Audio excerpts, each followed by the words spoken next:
में एक नई वेट्रेस अपनी पहली शिफ्ट पर थी। घबराहट में उसने गलत गेस्ट का दरवाजा खोल दिया। अंदर से आवाज आई, तुम्हें दिमाग नहीं है? किसने बुलाया था सफाई के लिए? शर्म से उसका चेहरा लाल हो गया। उसने तुरंत दरवाजा बंद किया और पास वाले कमरे का ताला आजमाने लगी, मगर ये दरवाजा खुल ही नहीं रहा था। आखिरकार उसने अपना ID कार्ड निकालकर लॉक में लगाया और दरवाजा खुल गया, लेकिन अंदर का नजारा देखकर उसके होश उड़ गए। पूरे कमरे में सफेद कपड़े से ढके हुए कई अजीब सी हरकत करते साए पड़े थे और बीच में एक लड़की थी जिसके हाथ बंधे हुए थे। डरी हुई वेट्रेस ने हिम्मत करके लड़की की रस्सियां खोली। तभी होटल का मैनेजर अपने गार्ड्स के साथ वहां आ धमका। चारों ओर नजर दौड़ाने के बाद उसने लड़की को पकड़कर बाहर खींच लिया। दरअसल वो उसे उत्तर ले जाकर बेचने की प्लानिंग कर रहा था। ये सब कोने में छुपी वेट्रेस ने अपनी आंखों से देख लिया। डरते डरते जैसे ही वो उठी, गार्ड्स ने उसे देख लिया। वो तुरंत लड़की का हाथ पकड़कर भागी, लेकिन मैनेजर और उसके गार्ड्स पीछे पड़ गए। कुछ देर भागदौड़ के बाद दोनों पकड़ी गई। वेट्रेस का नाम स्नेहा था। उसकी गिरफ्तारी की खबर सुनकर उसका साथी और होटल में काम करने वाला दोस्त अर्जुन चुपचाप इस गैंग तक पहुंचने का प्लान बनाता है। वो खुद को जॉब सीकर बताकर उसी जहाज पर चढ़ जाता है जो उत्तर जाने वाला था। वहाँ सबका ID और मोबाइल जब्त कर लिया जाता है और यहीं से असली खेल शुरू होता है। जैसे ही सबको कहा गया कि अपना आधार और फोन जमा करो, भीड़ में हलचल मच गई। एक आदमी तुरंत बाहर निकलने की कोशिश करता है, पर अगले ही पल गनशॉट गूंजा। लोग डर के मारे सिर पकड़कर जमीन पर बैठ गए। गैंग लीडर चाहता था उस आदमी को मिसाल बना दे, लेकिन तभी अर्जुन ने चालाकी से बंदूक उसकी तरफ मोड़ दी। लीडर का छोटा साथी डर से चीख पड़ा, पर अर्जुन ने तुरंत बंदूक वापस कर दी। वो जानता था अभी सबको बचाना उसकी लड़ाई नहीं, बल्कि गैंग में घुसकर असली राज पकड़ना उसका मकसद है। कई दिनों के सफर के बाद सबको एक बड़े कैंपस जैसी जगह लाया गया। गर्मी से पसीना बह रहा था और चारों ओर सख्त पहरा। वहाँ उन्हें कहा गया, यहाँ काम करना होगा और पहले की सारी लागत तुम्हारी सैलरी से कटेगी। यानी शुरुआत में सबको मुफ्त मजदूरी करनी पड़ेगी। फिर एक पुराने कर्मचारी ने ठगी का असली खेल दिखाया। उसने एक यात्री को कॉल मिलाया जिसने अभी अभी फ्लाइट टिकट खरीदी थी। उसने कहा, सर मौसम खराब होने की वजह से आपकी फ्लाइट कैंसिल हो गई है, मैं आपको रिफंड या रीशेड्यूल करा देता हूँ। यात्री ने घबराकर पूछा, कोई जल्दी वाली फ्लाइट है क्या? ठग ने तुरंत फंसाने के लिए जवाब दिया, 1 घंटे लेट है, लेकिन सीट अभी खाली है, क्या बुक कर दूं? यात्री बिना शक किए तुरंत बोली, मुझे टिकट रीशेड्यूल करनी है। ठग ने मुस्कुराते हुए कहा, चूंकि गलती एयरलाइन की है, आपको 300 रुपए का मुआवजा भी मिलेगा। कुछ ही सेकंड में उसके फोन पर एक मैसेज आया। उसमें एक लिंक था। जैसे ही उसने उस लिंक पर क्लिक किया, उसका फोन पूरी तरह इन लोगों के जाल में फंस गया। अब चाहे वो किसी भी नंबर पर कॉल करे, लाइन सीधा यही ट्रांसफर हो जाती। 3 सेकंड बाद ही फोन बजा। दूसरी तरफ से आवाज आई, मैडम इंतजार करवाने के लिए माफ कीजिए, आपका रिफंड बैंक अकाउंट में डालने के लिए हमें वेरिफिकेशन करना होगा। आप बैंक को कॉल करके ये प्रोसेस पूरा कर सकती है। वो घबराई हुई तुरंत बैंक का नंबर डायल करती है, मगर रिसीव करने वाला असल में अर्जुन था। वो स्क्रिप्टेड तरीके से उसे गाइड करता, मैडम बस अपना पेमेंट पासवर्ड डालिए और वेरिफिकेशन पूरा हो जाएगा। अगर यात्री पासवर्ड डाल देती तो उसके सारे पैसे गायब हो जाते। लेकिन ठीक उसी वक्त अर्जुन का जमीर जाग उठा। उसने अचानक पानी उठाकर कंप्यूटर पर उड़ा दिया। पूरा सिस्टम ब्लैकआउट हो गया। कुछ ही देर में टीम लीडर गुस्से से कमरे में घुसा। आखिरी स्टेप बचा था और तूने सब बर्बाद कर दिया। अर्जुन को पकड़कर एक अंधेरे कमरे में डाल दिया गया और बेरहमी से पीटा गया। लीडर ठंडी हंसी के साथ बोला, तेरी असली पहचान हमें पता चल गई है। अर्जुन का दिल धड़क उठा। उसे लगा उसका राज खुल गया, लेकिन जो नाम सामने आया वो था एक ड्रग तस्कर का नाम, जो कभी उसने झूठी पहचान के तौर पर इस्तेमाल किया था। असल में पुलिस ने पहले एक ट्रेनिंग ड्रिल में अर्जुन को ड्रग तस्कर का रोल दिया था। उसी रिकॉर्ड का इस्तेमाल करके सिस्टम में उसकी पहचान बदल दी गई। अर्जुन ने सोचा, चलो यही मेरी ढाल बनेगी। वो बेखौफ बोला, हाँ मैंने ड्रग बेचे हैं, लोगों को मारा भी है, मुझे अब किसी से डर नहीं। उसकी हिम्मत देखकर गैंग लीडर ने तय किया कि इसे काम में रखना चाहिए। उसने अर्जुन को नए ट्रिक सिखाने शुरू किए, कैसे AI से फेस स्वैप करके लोगों को धोखा देना है। लेकिन लीडर को क्या पता, वो धीरे धीरे उसी जाल में फंस रहा था जिसे अर्जुन ने खुद बिछाया था। यही है कहानी पर आधारित crime drama anti scam operation, जो असली घटनाओं से प्रेरित होकर साइबर ठगी के काले सच को उजागर करता है और उत्तर कैंपस की क्रूर सच्चाई को सामने लाता है। इधर कहानी एक और ट्रैक पर मुड़ती है। एक लड़की अपने एक्स को मनाने के लिए जमीन पर घुटनों के बल गिरकर बार बार खुद को थप्पड़ मारती है, गलती मेरी थी, माफ कर दो। लेकिन लड़का फिर भी नहीं मानता। वो उसकी सिगरेट छीनकर अपने हाथ पर जला देती है। दर्द से उसकी चीख निकलती है। तभी एक्स उसके पास आकर नकली हमदर्दी दिखाता है, तुझे दर्द हो रहा है ना, पर जितना तू जलती है उतना ही मेरा दिल भी कटता है, अब से गलतियां मत करना प्लीज। असल में ये उसका टॉक्सिक PUA गेम था, जहाँ प्यार के नाम पर लड़की को तोड़ा जा रहा था। लड़की बस काम पर थी और एक कस्टमर से कुछ मिनट ज्यादा बात कर ली थी, लेकिन मोहब्बत के नशे में उसने रवि के कंट्रोल को ही प्यार समझ लिया। जब उसे लगा कि लड़की पूरी तरह उसके काबू में है, तो रवि ने जानबूझकर कर्ज वसूलने वालों का कॉल स्पीकर पर लगाया और अपनी आवाज ऊंची करके बोला, ये पैसे मैं जरूर लौटाऊंगा वरना मर ही जाऊंगा, तुम्हें उससे क्या मिलेगा? लड़की हैरान रह गई, तुम्हें किसका कर्ज चुकाना है? पता चला बिजनेस में घाटा लगने के बाद वो महाजनों के चंगुल में फंस गया था। लड़की ने तुरंत कहा, मैं मदद कर दूंगी। रवि ने चालाकी से इनकार जताया, नहीं मैं अब तुम्हारे पैसे नहीं ले सकता। लड़की ने मासूमियत से कहा, कोई बात नहीं, मेरी दुकान से जो कमाई होती है सब तुम्हारा है। वो रकम बहुत कम थी। रवि ने दबाव डाला, कुल कर्ज है 1,20,00,000।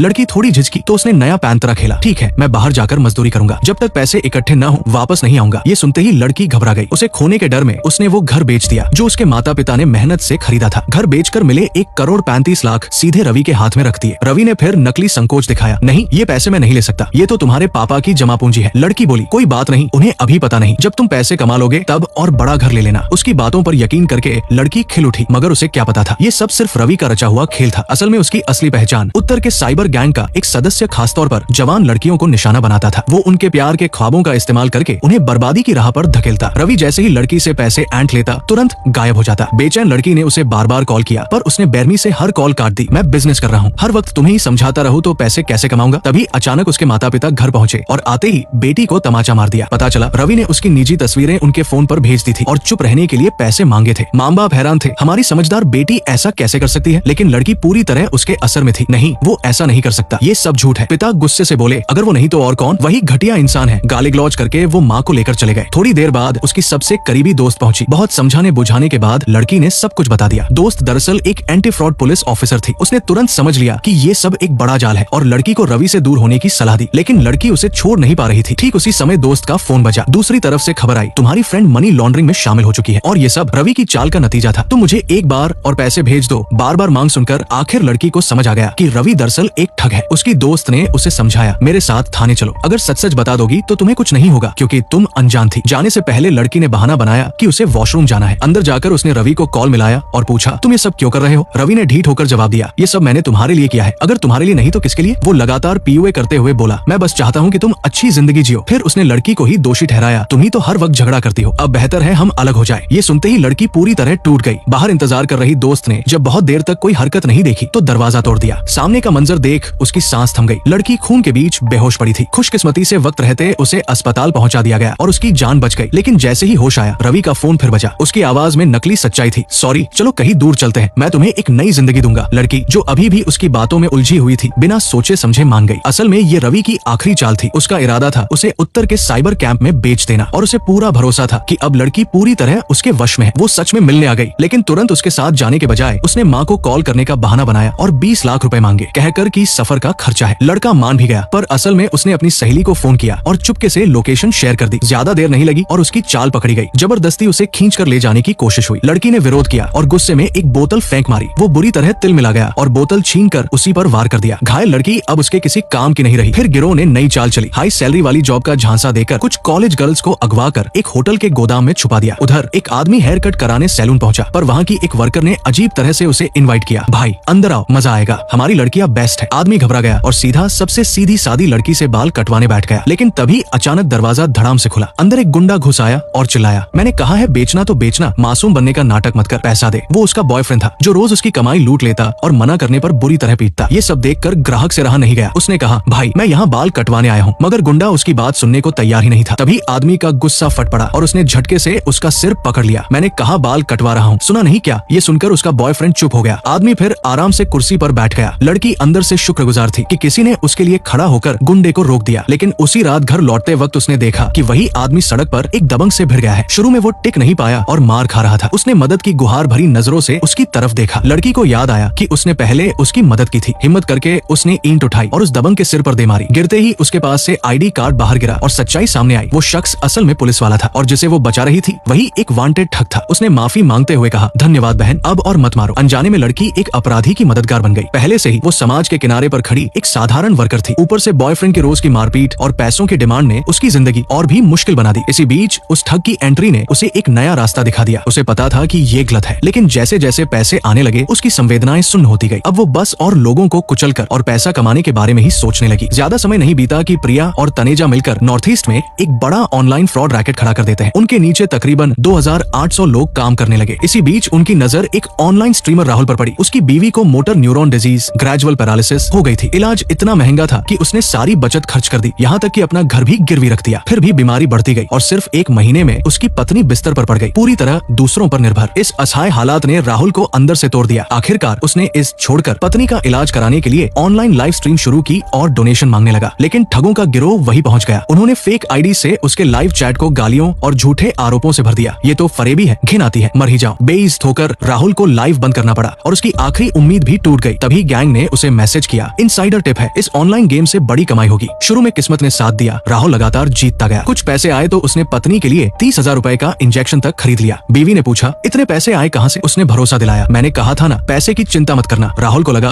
कि शायद जिंदगी फिर पटरी पर आ रही है, मगर जल्द ही खेल पलट गया। हार पर हार मिलने लगी। उसे यकीन ही नहीं हुआ कि वो इतनी बदकिस्मती का शिकार हो सकता है। धीरे धीरे राहुल पूरी तरह ऑनलाइन जुए में डूब गया। जो कुछ पहले जीता था सब हार बैठा। हार मानने के बजाय उसने गिरोह के कहने पर हाई इंटरेस्ट लोन लेना शुरू किया। नतीजा ये हुआ कि कर्ज बढ़ता ही चला गया। जब उन्हें लगा कि अब जाल पूरी तरह कस गया है तो वसूली करने वाले गुंडे सीधे घर पहुंच गए। इन लोगों ने उसकी बीमार पत्नी तक को नहीं छोड़ा, उसे अपमानित किया और इंसानियत की सारी हदें पार कर दी। राहुल और उसकी पत्नी की इज्जत को सरेआम कुचला गया और ये सब केवल उसे और तोड़ने के लिए किया गया। लेकिन गिरोह का असली मकसद सिर्फ पैसे वसूलना नहीं था। वे चाहते थे कि राहुल अपनी पत्नी को ही मार डाले ताकि बीमा की भारी रकम उनके हाथ लग सके। कुछ दिनों बाद वसूली करने वाले फिर आ धमके। उन्होंने साफ कह दिया, कर्ज बाद में चुकाना, लेकिन अगली बार जब आएंगे तो तेरी बीवी हमें खुश करेगी। ये सुनते ही राहुल का गुस्सा फूट पड़ा। उसने वही पास से पत्थर उठाया और गुंडे को बेरमी से मार डाला। लेकिन लाश छिपाने की कोशिश कर ही रहा था कि गिरोह का फोन आ गया। दूसरी तरफ से आवाज आई, चिंता मत कर, तुझे फिर से उठने का मौका देंगे। टूटे मन से राहुल बोला, अब मेरे पास कुछ नहीं बचा। उधर से ठंडी आवाज आई, तेरी बीवी का हाई नोट इंश्योरेंस तो अभी बाकी है ना। इशारा साफ था, उसे अपनी ही पत्नी की जान लेनी होगी। गिरोह का इशारा साफ था, पत्नी की मौत को एक हादसा बना दो। ये बातें राहुल के दिमाग में किसी शैतान की तरह गूंजती रही। उसकी आंखों के सामने तैर गया चुकता न हो पाने वाला कर्ज, पत्नी की बिगड़ती हालत और महंगे इलाज का कभी न खत्म होने वाला खर्चा। दिल जैसे दो हिस्सों में बंट गया। एक तरफ वो औरत जिसे उसने जिंदगी भर साथ निभाने की कसमें खाई थी, दूसरी तरफ बेरहम हकीकत। आखिरकार टूटा हुआ राहुल कांपते हाथों से तकिया उठाता है और पत्नी का चेहरा ढक देता है। लेकिन जांच में सब उलट गया। पुलिस को शक हुआ कि उसने बीमा के पैसे हड़पने के लिए बीवी को मार डाला, इसलिए पूछताछ के लिए उठा लिया गया। पोस्टमार्टम रिपोर्ट आई तो सच सामने था, वो से मरी थी। असल में राहुल घर आने से पहले ही उसकी पत्नी ने खुद अपनी जान ले ली थी। उसने जबरदस्ती रोटी का टुकड़ा मुंह में ठूसकर खुद को घुटन से मार डाला ताकि वो अब उसके लिए बोझ न बने। ये सुनकर राहुल टूट गया। उसे एहसास हुआ कि उसने उसे कितना धोखा दिया। उधर गिरोह अभी भी पीछे नहीं हटा। उन्होंने फिर फोन कर कहा, बीमा का पैसा हाथ में है, क्यों न आखिरी दाव खेल लो। इस बार राहुल चीख पड़ा, मैंने सारा पैसा रिश्तेदारों को लौटा दिया। कमीने फोन काटकर वो बिल्कुल अकेला रह गया। अब उसके सामने सिर्फ सवाल था, उसकी अगली मंजिल कहाँ है। उधर दूसरी तरफ पूरे गिरोह की सरगना सुनीता गिरफ्तारी के खतरे को जानते हुए भी अपने छोटे भाई की शादी में शामिल होने के लिए भारत लौट आई। सुनीता ने भाई की शादी में शान दिखाने के लिए भाभी को 50 लाख का हीरा जड़ा अंगूठी तोहफे में दी। उसे लगा था अब तक उसे हमेशा नजरअंदाज करने वाले माँ और भाई शायद उसकी कद्र करेंगे, लेकिन गहना हाथ में आते ही उनका चेहरा बदल गया। तू जरा साइड में जाकर बैठ, यहाँ खड़ी मत रह। ये तिरस्कार सुनीता को चुभा, लेकिन भाई की दीवानी बहन होने के नाते वो अब भी रिश्तों को बचाने का ख्वाब पाल रही थी। तभी अचानक एक लड़का और लड़की उसके पास आकर खड़े हो गए। सुनीता सब समझ गई, ये पुलिस वाले हैं। उसने धीमी आवाज में कहा, क्या मैं खुद चलकर बाहर जा सकती हूँ। दरअसल पुलिस ने राहुल केस की कड़ियों को जोड़ते हुए सीधा उस तक पहुँच बनाई थी, लेकिन इस वक्त भी सुनीता को सिर्फ एक बात की फिक्र थी, माँ और भाई की इज्जत की। वो चाहती थी कोई उसे सबके सामने गिरफ्तार होते न देखे, मगर सामने से तो और भी बड़ा झटका मिला। भाई और माँ ने साफ कहा कि वो उससे सारे रिश्ते तोड़ रहे हैं। तेरी वजह से अगर बच्चे का करियर खराब हुआ तो हमें तेरे साथ का कोई बोझ नहीं चाहिए। उनकी बेरुखी ने सुनीता का दिल पूरी तरह तोड़ दिया। पुलिस स्टेशन पहुंचकर उसने नया पत्ता खेला। खुद को पीड़िता बताने लगी, मुझे नॉर्थ में बेच दिया गया था, मना करती तो पीटते थे, जान से मारने की धमकी देते थे। मैं मजबूरी में ये सब कर रही थी। आंखों में आंसू लिए उसने वादा किया कि वो सारा पैसा लौटा देगी और फिर तिलक की मदद और पैसे के दम पर अगले ही दिन बेल पर बाहर आ गई। बाहर निकलते ही उसने सबसे पहला काम किया, तिलक से कहलवाकर अपने ही भाई और माँ के घर में आग लगवा दी। सब निपट जाने के बाद उसकी नजर एक नए शिकार पर टिक गई, एक प्रोफेसर की मासूम बेटी जो पूरी तरह इश्क में डूबी हुई थी।